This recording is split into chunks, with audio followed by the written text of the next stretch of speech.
Hello दोस्तों, आज से हम लोग क्लास 7 का फर्स्ट चैप्टर मैथ का इंटीजर हम लोग चालू करेंगे। ठीक है, जो कि चैप्टर होगा 1, जिसका नाम है इंटीजर। ठीक है, तो आइए समझते हैं कि इंटीजर क्या होता है।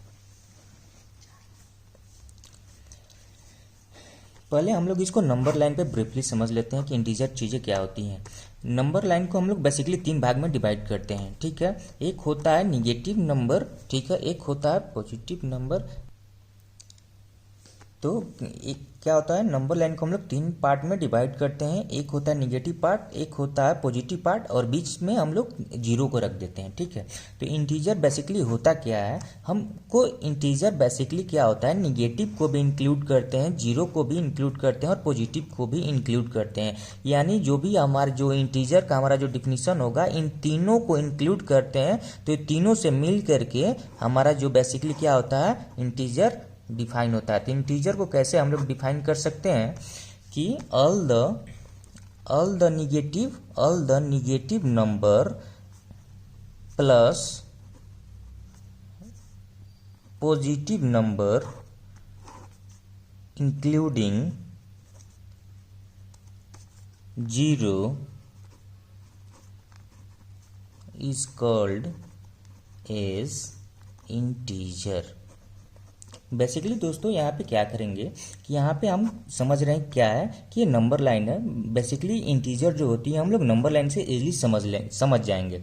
जैसे क्या है कि निगेटिव नंबर, पॉजिटिव नंबर और जीरो, ये तीनों को एक साथ जब लेते हैं तो इस तीनों के एक साथ मिलने से ही हमारा जो फॉर्मेशन होता है वो इंटीजर का फॉर्मेशन होता है। तो अब देखेंगे यहाँ पे जैसे में क्या हो जाएगा। जैसे पे एग्जाम्पल में लेते हैं तो एग्जाम्पल में क्या ले लेंगे, एग्जाम्पल में कोई भी नंबर अगर जीरो हो गया, ठीक है, तो यहाँ पे पॉजिटिव में हमको क्या पता है कि पॉजिटिव में हमारा 1 2 3 4 5 ये हमारी जो भी चीज़ें आएंगी वो कौन सा नंबर होंगी, पॉजिटिव नंबर आएंगी। ठीक है, और इधर में जो भी आएंगी हमारे कौन से नंबर होंगी, निगेटिव नंबर होंगे। -1 -2 -3 -4 -5 ये हमारा कौन सा नंबर हुई, निगेटिव नंबर। ठीक है, तो यहाँ ये हमारा रहा इंटीजर का एग्जाम्पल और ये रहा हमारा इंटीजर का डिफिनीशन। तो let's see now some of the examples related to integers. तो अब आते हैं इंटीजर से कुछ हम लोग एग्जाम्पल देखते हैं। जैसे में मान लेते हैं क्या है, हम लोग देखते हैं कभी कभी कंपटीशन एग्जाम में क्या होते हैं कि कुछ जैसे कोई क्वेश्चन होता है, ठीक है, एक क्वेश्चन को हम लोग जब सही होता है तो क्या करते हैं, एक नंबर देते हैं। अगर वही चीज़ें जब कोई गलत होता है तो उस पर क्या करते हैं, -1 कर देते हैं। तो ये चीज़ें क्या हुआ, ये दोनों हमारा क्या हुआ, दोनों हमारा सेम है, क्या है, इंटीजर है। तो इन दोनों से अगर मान लो मेरा एक क्वेश्चन सही होता है और एक क्वेश्चन गलत होता है तो हमारा टोटल मार्क्स दोनों मिल करके कितने हुए, इसके लिए 1 नंबर असाइन हुए और इसके लिए -1 नंबर असाइन हुए।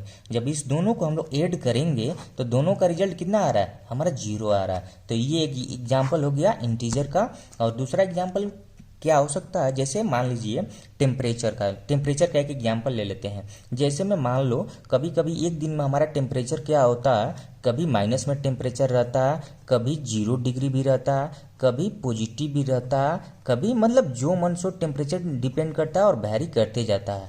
ठीक है, तो अगर टेम्परेचर का अगर लेंगे तो ये वाला हमारा क्या हो जाएगा, ये वाला भी हमारा टेम्परेचर का एक एग्जाम्पल हो जाएगा। अगर जैसे मान लीजिए हम कहीं का लेते हैं, जैसे जम्मू कश्मीर का लिए हम, तो वहाँ पे हम क्या ले लेंगे, तो वहाँ पे मान लीजिए माइनस हम 10 डिग्री सेल्सियस ले लेते हैं। ठीक है, और हम अपने जगह का ले लेते हैं तो वहाँ पे मान लीजिए हमारा क्या ले लेते हैं, 40 डिग्री सेल्सियस ले लेते हैं। ठीक है, यहाँ पे या ऐसे। तो ठीक है, अगर इस दोनों का अगर बोलेगा कि दोनों में डिफरेंस क्या है तो चीज़ें आपको समझ में ये आनी चाहिए कि ये हमारा क्या है, ये निगेटिव है और ये हमारा क्या है, पॉजिटिव है। तो दोनों में डिफरेंस क्या आनी चाहिए, ये एक चीज़ें आपको आनी चाहिए। ये क्या हमें नंबर लाइन पे पहले ही हमने सॉल्व करके बताया था नंबर लाइन पे कि चीज़ें कहाँ से क्या होती है कि हमारे ये जो 40 डिग्री सेल्सियस है, यहाँ हमारा ये एक क्या है, 0 है। नंबर लाइन हमारा 3 भाग में बटा हुआ है, 0, पॉजिटिव और निगेटिव नंबर। ठीक है, तो यहाँ पे हमको क्या मालूम है कि जो ये 40 डिग्री सेल्सियस